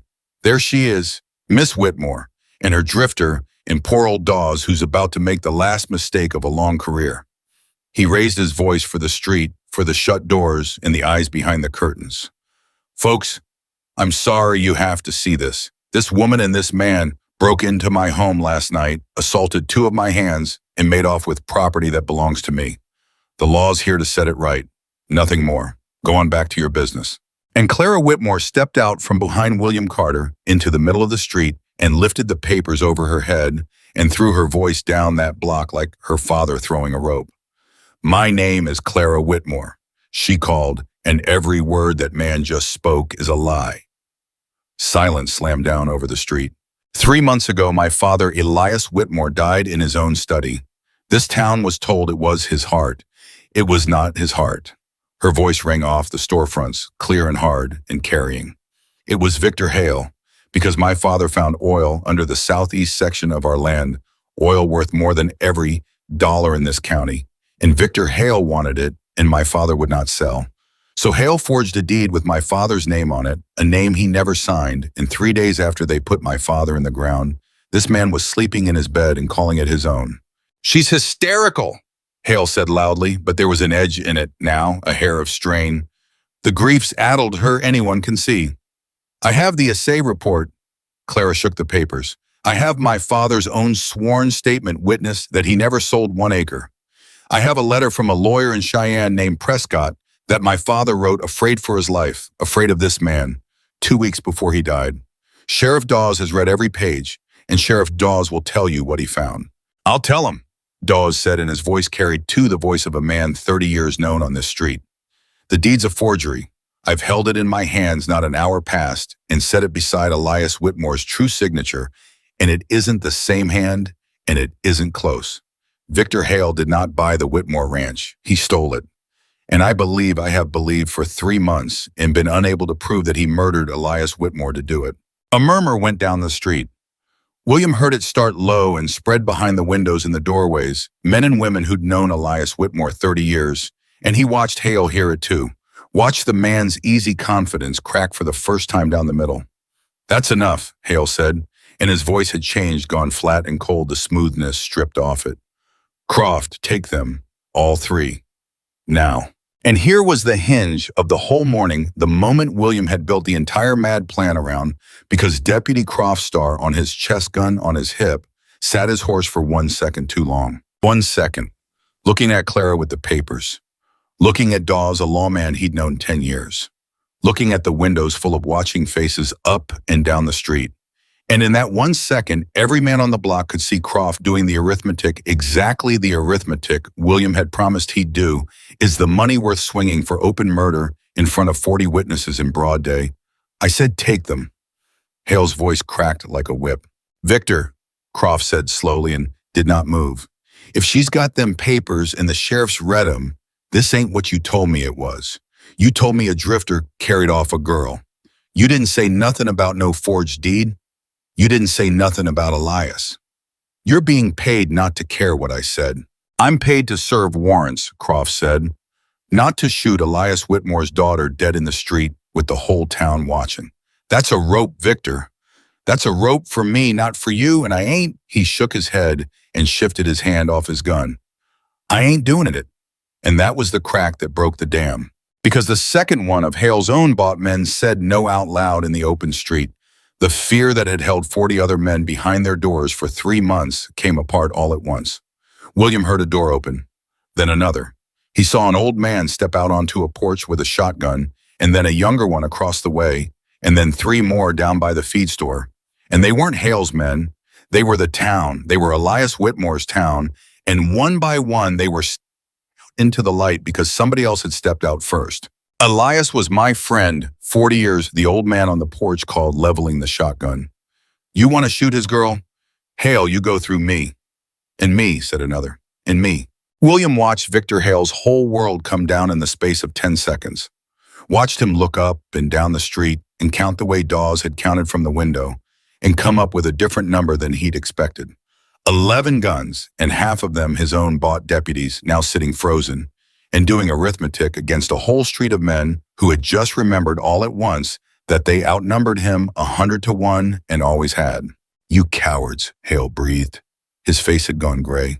You spineless small, do you have any idea what that land is worth? Do you have any idea what I could make this town? I could make every one of you rich. We were rich, the old man on the porch said. We had Elias, then you came. And Victor Hale, for the first time in his life, understood that he had lost. William saw the exact instant he understood. It saw the cold calculation come back into the man's eyes, saw him abandon the whole game in a heartbeat, the way a gambler sweeps his losses off the table, and William knew a half second before it happened what a man like that does when the winning's gone. He doesn't surrender. He runs, and he takes what he can on the way out. Hale's hand dropped to his own gun and came up not toward the crowd, not toward William, but toward Clara, toward the papers in her hand, toward the one thing that could still hang him, and William was already moving. Clara! He hit her sideways, driving her out of the line, and the gun went off, and William felt the ball tear a hot line across his ribs, where Clara had been standing half a heartbeat before, and then he was rolling up with his own rifle coming around, but he didn't need it because the whole street fired at once. Not Hale's men. The town, the old man on the porch, and 3 others all at the same instant at the man who just tried to gun down Elias Whitmore's daughter in front of them, and Victor Hale came off his tall bay horse and hit the dust of the street he'd tried to rule and did not get up. For a moment, nobody moved. The bay horse trotted off riderless. The gun smoke drifted. And Victor Hale lay in the middle of the street he'd owned in front of the whole town that had finally stopped being afraid of him, dead by no single hand, but by all of theirs at once. Then Clara was on her knees beside William, her hands pressing hard against the bloody line the ball had torn across his ribs. Her face watered. William! William, no, look at me. How bad? Tell me how bad. It's a scratch, he gasped, and it mostly was a deep burning graze ribs and no worse, and he knew the difference, and he grinned at her through the pain of it. Ribs, missed the middle of me. Told you he had to stop breathe, told you the plan worked. You threw yourself in front of a bullet for me. Again. She was half laughing, half crying, pressing her coat to his side. You have got to stop doing that. William Carter, my heart cannot. Then quit standing in front of guns, he managed, and I'll quit having to. Dawes was there then, and other hands lifting William careful. And someone ran for the doctor. The same doctor who'd signed the false paper, and who came now white-faced and shaking, and would, before the week was out, sign a very different paper and confess to a great deal, and the street filled with the town of men who had, in the space of one morning, gotten themselves back. But it was Clara who stayed at William's side through all of it, Clara who would not let go of his hand, and as they carried him in, out of the street, she leaned down close to his ear, and her voice when it came was not the voice of the frightened woman he'd pulled out of a barn, nor even the fierce woman who'd shouted the truth down a whole street. It was something quieter, something that had decided a thing and meant to say it plain. You listen to me, she said. When my father died, I thought the last person on this earth who'd ever come running when I called was gone. I thought I was alone for good. And then I got locked in a barn in the dark, and I screamed, and out of the whole wide, empty country, her voice caught, you came, a man I'd never met. 2 miles you rode toward, a scream William Carter, when every soul in this county had spent a year learning to ride away from trouble. She pressed his hand hard against her chest, against her heart. So you're not getting rid of me.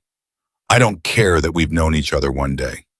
I know what a day like this one shows you about a man, and I'm keeping you. You hear me? I am keeping you. And William Carter, lonely 11 years haunted. 11 years a man who'd made his peace with mattering to no one and dying unmourned, looked up at this woman holding his hand against her heart in a street full of the free and felt the ghost that had walked beside him since the war go quiet at last. Clara, he said, I heard you the first time, 2 miles off. He closed his fingers around hers. I'll hear you the rest of my life. The trial took 4 weeks, and Clara Whitmore sat through every single hour of it. She sat in the front row of the Cheyenne courtroom with William beside her. His ribs healed enough by then that he could sit a full day without his breath catching, and she watched the whole rotten thing Victor Hale had built come down. One witness at a time, plank by plank, the way a barn comes down when the men finally decide it's past saving. It did not come down easy. Hale was dead, but Hale's money was not, and money does not stop working the day the man who earned it stops breathing. There were lawyers, expensive ones brought up from Denver by Hale's brother, a soft, pale man named Robert Hale, who'd never set foot in Wyoming in his life, and arrived swearing his brother had been a legitimate businessman, hounded to death by a hysterical girl and a drifter with a grudge. They mean to win it back, Clara said the first night of the trial, pale and rigid at the boarding house table where they took their supper. The land, all of it. That lawyer looked at me today like I was already beaten. Like the papers didn't matter. Like Hale's brother could just buy it all a second time. He can't, William said. You don't know that. You saw how it went the first time. Hale bought a doctor, a deed, a whole assay office. What's to stop his brother buying a judge? William reached across the table and took her hand the way he'd taken it in 100 hard moments now. The whole town's what's to stop him, he said. Same thing that stopped Victor in the street. A man can buy one judge. He can't buy 40 witnesses who watched Victor Hale try to shoot you dead in broad daylight and then get himself killed for it in front of God and everybody. That happened, Clara, in the open. Money can't unhappen it. He squeezed her fingers. The truth's out of the barn now. It's in the light. And you know what I learned about the truth this year? It don't chain up so easy once it's loose. She almost smiled at that. Almost. And if I'm wrong, she said quietly, if they win, then we'll be 2 people with nothing, William said, same as we started. And I'll tell you a secret, Clara, I was happier with nothing and you than I ever was with a whole spread and no soul on this earth to share it. So don't you fret over the land. Whatever that courtroom decides, I already got the only thing in this territory I can't do without, and it's sitting right across this table looking scared half to death. He tipped his head at her. Eat your supper. You'll want your strength for tomorrow. She ate her supper, and tomorrow the truth did exactly what William had promised it would. The lawyer Prescott came up from his Cheyenne office with her father's letters and read them into the record in a dry, careful, terrible voice. Elias Whitmore's own words written in fear. If anything should happen to me, know that Hale has threatened my life, and Clara watched Robert Hale's confident, pale face go still as the words filled the room. Then the assay man testified, the one who'd tested her father's sample and been paid to lose the results, and he wept openly on the stand, and an old man breaking apart, and said he'd known for 3 months that he'd helped bury an honest man and hadn't slept a whole night through since. But it was the doctor who closed the wound. That was the testimony Clara had dreaded most, and the one that finally set the last of it to rest. The doctor who'd signed the paper that said heart failure. He'd confessed in a back room the week after Hale died, but a backroom confession and a courtroom one, it are 2 different animals, and Clara sat with her spine like an iron rod while he took the stand. Did you examine the body of Elias Whitmore? The prosecutor asked him. The old doctor was a long time answering. When he did, he would not look at Clara, could not kept his eyes down on his own hands. I looked at it, he said. I didn't examine it. There's a world of difference in those 2 words, and I've had a year now to learn the whole weight of it. He drew a shaking breath. There was a bruise here. He touched the back of his own gray head, the kind a man takes when he's struck from behind, or when he's shoved and falls hard against something. His heart was sound. I want that written down plain. Elias Whitmore's heart was sound. I doctored that man 20 years, and I always said his heart would outlast the mountains, and I meant it, and it was true. Then why did you sign a certificate saying he died of heart failure? The doctor's face crumpled. Because Victor Hale forgave a debt, he whispered. Card debt. From a bad year, a bad season, more foolishness than I care to name. I owed that man more money than a country doctor sees in 5 years, and he came to me and he forgave every cent of it, and all he asked in return was one small thing. Sign the paper. Say it was the heart. Nobody would question it, he said. An old man sudden in the night who questions a heart. The doctor put his face in his hands and his shoulders shook. I told myself Elias was already gone. I told myself my signature couldn't hurt a dead man. I told myself 100 lies in the space of one afternoon, and I signed my name. He looked up at last, and now he did find Clara's face across the room, and the anguish in his was total.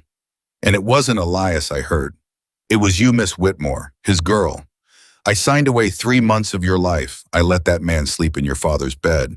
I looked you in the eye at the graveside, and I lied to you. And I have prayed every night since for the courage to undo it, and I never found that courage until Victor Hale was dead, and it cost me nothing to be brave. His voice broke entirely. That's the worst of it. I wasn't even brave when it mattered. I was only brave when it was safe. God forgive me. I don't ask that you do. Clara did not cry. She'd thought she would, had braced for it, had feared she'd come apart right there on the courtroom bench in front of Robert Hale and his Denver lawyers. And she didn't. She'd done all her crying 3 months of it and more out in her father's study in the dark and out on the back of a running horse and in William Carter's small kitchen with her wrists still raw. What she felt now listening to the doctor break himself open on that stand was not grief. It was something cleaner and stranger. It was the feeling of a thing finally fully set right, the truth spoken out loud in a room where it counted, sworn and recorded, and made real in the eyes of the law, and not just in the private ache of her own chest. She felt William's hand find hers on the bench between them. She held it, and she did not look away from the stand, and when the doctor was helped down, weeping, she said very low only to William, "He'll live with it the rest of his days." "He will," William said. "Good," Clara said. And then after a moment softer, the hardness going out of her, "No, not good, but deserved. There's a difference. My father would have known the difference." She let out a slow breath. "Papa always said the punishment that fits a coward isn't a rope. It's a mirror." When the verdict came down at the end of the 4th week, it came down clean.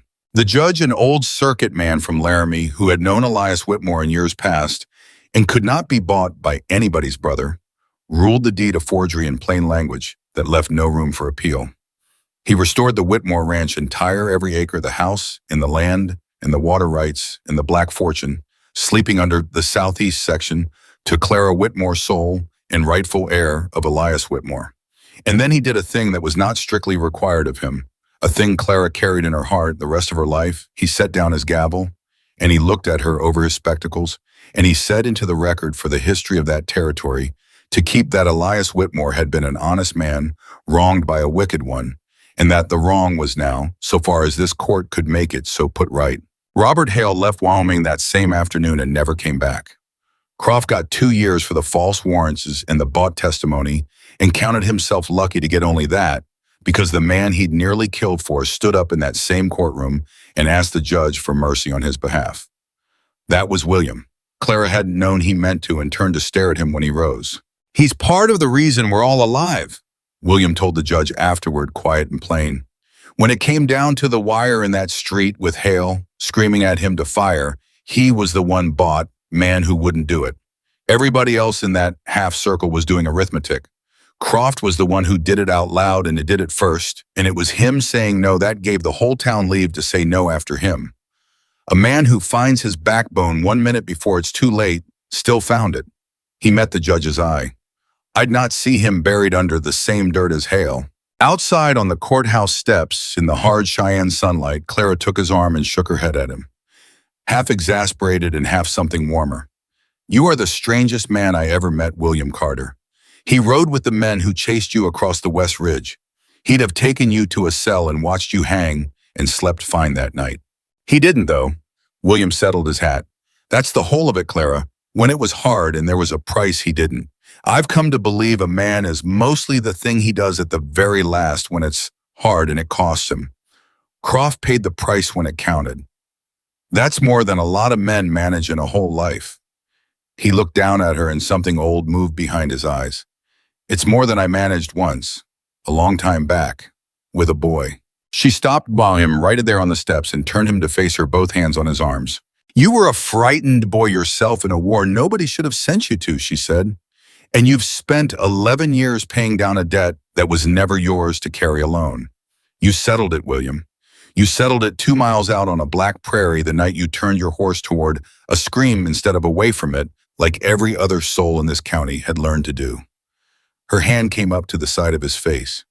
The boy's at peace. I believe that with my whole heart. Now let the man be at peace too. You've earned it. You earned it in a locked barn, in a burning street, and you keep on earning it every day. You don't even notice you're doing it.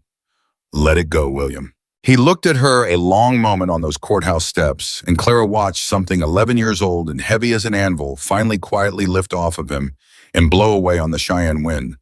All right, he said, and his voice wasn't quite steady. All right, Clara, I'll let it go. Say it like you mean it. I mean it. And he did. She could see that he did. They rode home to the Whitmore Ranch together, and the word home was the strangest and sweetest part of the whole business, because Clara had spent 2 years of her life clawing to be free of that land, and now could not draw an easy breath anywhere else on earth. She said as much to William their first evening back, standing on the porch of the house that was truly hers again. Hers in the eyes of God and the law, both looking out over the southeast section where the oil slept black and patient beneath the grass. I used to stand right here, she said, and count the days till I could leave. Isn't that the bitterest thing you ever heard? I stood on this exact board and looked at all this and thought, thank God, I'm getting out. I'm getting free of it. And now there is not enough money in that ground under there to buy me 1 foot off this porch. She shook her head slowly. How does a person change that much, William? How do you go from hating a thing to it being the only thing on earth you want? You lose it, William said simply. Or you come within a hair of losing it. Nothing on God's earth shows a person the worth of a thing like standing there watching somebody try to take it away. He leaned on the porch rail beside her close. I know a little about that too. Do you? She glanced at him. Tell me. I made my peace with being alone years back. He looked out at the darkening hills and his voice was low and even and honest the way it only got with her. Told myself I didn't need anybody. Told myself it was cleaner that way. Safer. A man who keeps himself to himself can't lose anybody else, can't wake up one morning and find the thing he loved is gone. I'd already lost enough the war, the boy folks before that I don't talk about. So I decided I was done. No more people. Just the cattle and the quiet and the long ride out to check the fence, and someday I'd die out here and the ground would take me and nobody would think on it long. And I told myself that was fine. He was quiet a moment. Believed it too. Believed it all the way down to my boots. Right up until the night I heard a scream carry 2 miles across the dark, and I carried a woman out of the worst hour of her life on the back of my horse, and she wrapped her arms around me and put her forehead between my shoulders. And I felt for the first time in 11 years like maybe I'd been wrong about the whole thing. Wrong about all of it. He turned his head and looked at her, like maybe alone wasn't safe at all. Maybe alone was just alone. And I dressed it up as something noble to keep from admitting how much it hurt. Clara didn't say anything. She just moved along the rail until her shoulder rested against his arm, and the two of them stood there in the last of the light, not needing to fill it up with any more words. And somewhere out past the barn, a whip-poor will started up its evening call, and it was the first sound in a year that neither of them heard as a warning. They did not rush what came after, and that was its own kind of grace. Clara had a ranch to bring back from the dead, 3 months and more of Hale's neglect cattle scattered to 4 counties fences down. The good hands run off or bought off, the whole operation gone slack and sour under a man who'd only ever wanted what was underneath it. And she threw herself at the work and with a ferocity that made the old-timers who'd ridden with her father shake their heads and grin and say low, that's Elias's girl, sure enough. That's the old man all over again. And William was there through every hour of it. Not as a hired hand and not as a guest, but as something the two of them hadn't yet put a name to and were in no hurry to. He worked the fence line beside her in the cold spring mud. He rode out at first light. He taught her the few things about cattle she didn't already know, and learned from her the dozen things about that particular stubborn, beautiful piece of ground that only a Whitmore born to it could ever know. The change in the man was the thing the whole county remarked on. William Carter had been, for as long as anybody could recall, a closed door. A quiet man, a solitary man, a man who rode into town twice a season for flour and coffee and cartridges, and spoke to no living soul one word longer than the buying required. And now here he was laughing out loud across a fence post at something the Whitmore girl had said. Here he was at the spring church social with his good hat in his two hands, red to the ears, being introduced around. Here he was, a man who looked for the first time in the memory of anyone in that country like he belonged to a place and to a person, like the roots had finally gone down. "You see what she did?" an old rancher said to another at the feed store one afternoon, the both of them watching William load a wagon with Clara beside him, the two of them arguing good-natured over the count of the sacks. "That Whitmore girl, she didn't just get her ranch back off Hale. She went and thawed out old Carter. Man was froze solid a good 10 years and she thawed him clean through." "Works both ways, though," the second man said and spat, considering. "You didn't see her before. Girl came back from Cheyenne last summer looking like her own ghost. Gray, hollowed out, like somebody'd already buried the biggest part of her alongside Elias." He nodded toward the wagon. "Look at her now." He put the life back in her, same as she put it in him. Two half-froze people. He shook his head slow. "You'd figure two half-froze people, it'd only make each other colder. Stands to reason. But sometimes they don't. Sometimes I don't rightly know how sometimes they make a fire." It was near a year to the very night, near a year from the evening, William Carter first heard a scream come tearing across the prairie, that he finally asked her. And he did it out by the barn. The barn. He'd rebuilt the door himself over that long year. The door he'd torn clean off its hinges, done it board by board with his own two hands, in whatever hours he could steal from the ranch, work sanding and fitting and hanging it true. Clara had watched him at it week by week and understood, without his ever once saying so, what it meant to him, that it mattered to him deep down to take the exact place where her worst night had begun and make it whole again. To mend the broken thing. To turn the door where a woman had screamed into just a door, and a good door hung straight, that opened and closed the way a door should. And on that evening a year on, he brought her out to it, to the finished door, and she thought he only wanted to show her the last of the work at last, and in a way he did. "You remember what I said to you," he asked, "that first night, when I finally got this door open and you were down in the corner there, and Hale had his gun up on the both of us. You remember the first thing out of my mouth?" Clara's throat closed. "You said you're free now." "I did." He turned to face her, and for all the things this man had faced down without a flinch, Hale's hired men, Hale's gun in a locked barn, a whole street lined with guns in the noonlight, William Carter looked in that one moment more scared than she had ever once seen him. His hands weren't quite still. "And it was true what I said. You were free. In time. Free of Hale, free of that chain, free of the lie about your father, free of the whole black weight of it." He swallowed. "But there's a thing I've been turning over in my head near a year now, Clara. And it's this: a man can break down a door and set somebody free and then stand there in the open doorway, not knowing for the life of him whether he's meant to walk on through it or turn around and get back on his horse and ride off into the dark and leave him to the freedom he just gave him." His voice went rough at the edges. "I have been standing in that doorway a whole year, Clara. Too much a coward to ask the one question I most wanted answered. Too scared to find out whether there was room on the other side of that door for me. William, no, let me get it all the way out, or I'll lose the nerve and I won't find it again." He reached and took both her hands in both of his and held them, and she could feel the tremor in them. "I spent 11 years telling myself and anybody who'd listen that I didn't need one single soul on this earth. And then you looked up at me in the middle of that bloody street with a bullet's crease burned across my ribs. And you told me you didn't ask, that you were keeping me. And I have thought in those words every waking day since, and a good many of the sleeping ones too. And Clara, I don't want to be the man who broke your door open and then walked away and left you to it. I've done enough walking away in one life. I want to be the man who walks through. If you'll have me, I want to build a life with you right here on the land your father bled for, and I want to do it as your husband. And so I'm asking you here. In front of this door, I busted to splinters to get to you a year ago tonight. Clara Whitmore, will you marry me? Clara Whitmore, who had faced down Victor Hale in a locked barn, who had shouted the whole ugly truth down a street full of guns, who had buried a father and lost a home, and clawed both back with her own two bleeding hands, felt her eyes flood and her voice go entirely to pieces. You rode 2 miles toward a scream. She got out when the whole wide world had learned to ride away from one. You broke down a door with your naked hands for a woman you had never in your life laid eyes on. You threw your own body in front of 2 different guns for me inside of a single day, and you've spent a year mending the very door that started it all. Like fixing that one broken thing could fix everything.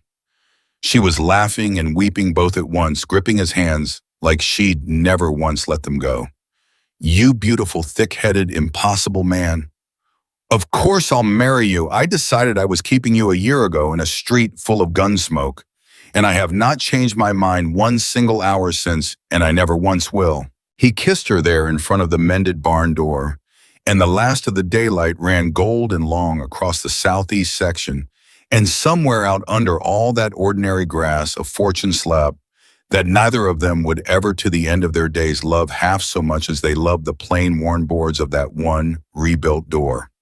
They married in the spring in the little white church in town, and near the whole county turned out for it. The old-timers came, the ones who'd known Elias 40 years. The men came who'd stepped out onto their own porches that terrible morning in the street when Clara held the papers up over her head, and a whole town remembered at once that it outnumbered its bully 100 to 1. The doctor came gray and stooped and humble and stood at the very back, and Clara saw him there, and after a moment's stillness gave him one small nod, not forgiveness quite, but permission to keep on living, and the old man wept into his hat. And Sheriff Dawes gave the bride away. He walked her up that aisle in place of the father who couldn't stiff and proud in a collar that plainly choked him, and he cried through the whole of the ceremony and swore up and down afterward to every man who'd listen that it was nothing but dust. Dust in his eye. This time of year, the church was full of it. Nobody believed him. Nobody let on they didn't. Elias would have liked this fella, Dawes told Clara quietly at the very door of the church just before he handed her over. I want you to know that. Your daddy and I didn't agree on much. He thought I was too cautious, and I thought he was too stubborn, and we were both of us right. But he'd have liked Carter, a man who turns toward the scream instead of away from it. The old lawman's voice thickened. That's the only kind of man Elias ever had time for. And it's the only kind he'd have handed you to. So go on, girl. Go on and be happy. You've paid enough for it. God knows you've paid enough. The oil made them wealthy in the fullness of time, exactly the way her father had known it would the day it cost him his life. But here's the truth of the thing, the truth that got told and retold around that county for years and then for generations, until it passed clean out of memory and into the kind of story that grandmothers tell wide-eyed children by a winter fire. The Whitmores never left the land. They could have. Lord, they could have. They could have taken the oil money and gone anywhere. On the whole green earth, lived soft and idle in any city in the country, never seen a fence or a steer or a Wyoming winter again, as long as they lived. They stayed.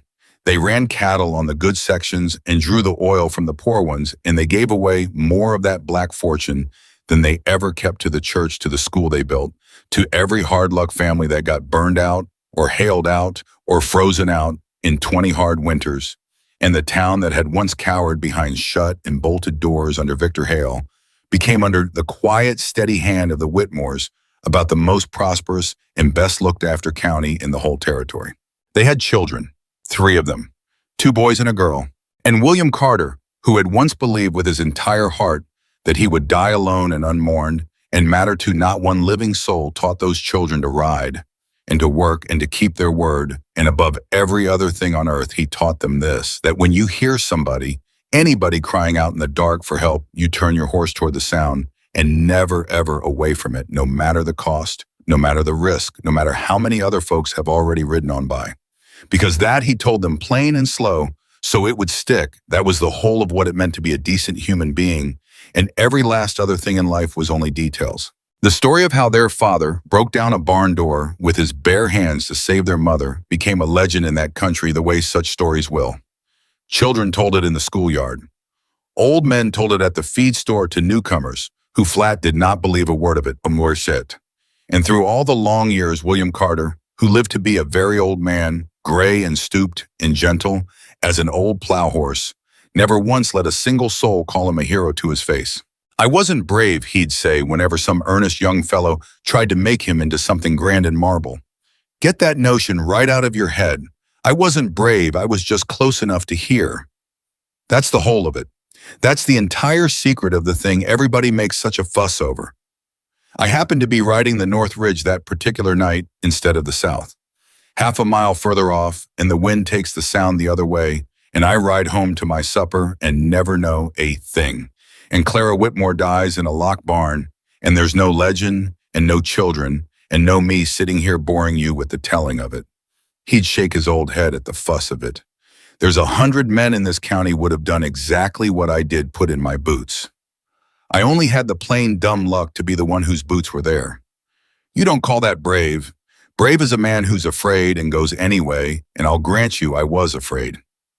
But mostly I was just there, and I went. A body hears somebody screaming for their life, a body goes. You don't build a statue to that. You call that human and you go on about your day. And then his old face would go somewhere far off, and his voice would drop, and he'd say the thing that was the truest thing he knew. The shame of it was never in the ones who go. The shame was in how a whole county ever got itself so scared and so beaten down that a man going was rare enough to make a legend of. That's the part nobody ever wants to hear. But that's the part your grandma understood better than anybody. She lived it. Clara outlived him by 4 years. She was a very old woman by then, silver-haired and straight-backed, as a fence post, still the most respected rancher in 3 counties, still Elias Whitmore's girl in every line and gesture of her, still to the end, a woman you did not lie to twice. And on what folks afterward agree was the last evening anyone remembered her being wholly and fully herself. Her youngest granddaughter went looking for her and found her clear out at the far end of the home place out by the barn. The old barn, the first one, the original. The boards of that mended door gone soft and silver gray now, with 60-odd years of Wyoming weather, but hanging still, hanging true because the man who'd rebuilt it had built it to last the way he built everything. "Grandma," the girl said, hurrying up, pulling her shawl close. "What on earth are you doing all the way out here? It's near dark, and it's cold as anything. Come inside." "It's on my mail." And Clara Whitmore Carter stood with one thin old hand laid flat against that weathered door, the door her husband had torn clean off its hinges the night her whole life truly began, the door he'd rebuilt with his own 2 hands, the spring he asked her to be his wife, and she was smiling soft at something the girl couldn't begin to see.